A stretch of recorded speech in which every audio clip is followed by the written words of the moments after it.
I left a single pineapple outside of my friend's house with his name on it, and this is what happened next. So about 7 years ago, I had a friend who lived in London, and I happened to be up that way for an event, and I thought, why not just leave a pineapple outside of his house with his name on it? So that's what I did.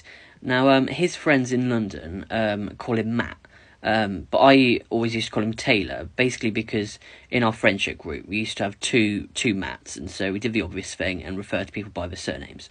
So I wrote on the pineapple Matt to kind of put him off my scent. And he found the pineapple and he was obviously confused, and he put this on Facebook.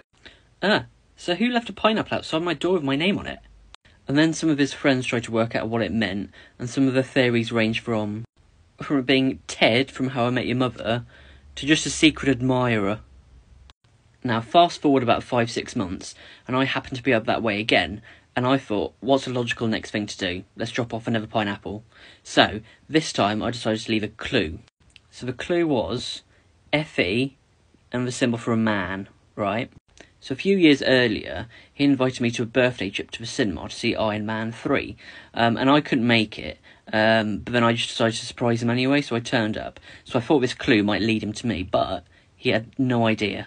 But his friends managed to work it out, and this is what they came up with. So one of his friends worked it out, so FE is Iron, and obviously Man leads to Iron Man, right? So a bit of a plot twist. So although he enjoyed the next pineapple, it turned out that he didn't actually like pineapple that much, and he wanted to request a watermelon. So you can kind of guess what I brought him next. Now I realised that at the end of the year, he'd be moving out of his house, and so I needed to do like the grand reveal, and so this was a plan. Now, I managed to get one of his friends on board with this, and the plan was that him and his friend would go to the cinema to see Avengers Age of Ultron, right? And I would leave the pineapple with the final clue behind the popcorn counter. His friend would ask, have you got any watermelon? They'd hand it over with the final clue. He'd read the clue, and it would obviously reveal me. Then I'd jump out and surprise him, and it would be really funny, right?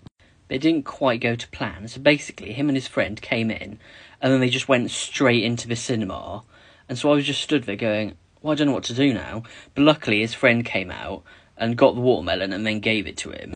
Now basically, a few years earlier, we went to see the first Avengers film, and he really enjoyed it, and I said it was good, but there were too many explosions, right, and he found that really funny. So then basically I wrote on the card, I wrote too many explosions. He instantly knew it was me, and that's the end of this fruit-based mystery.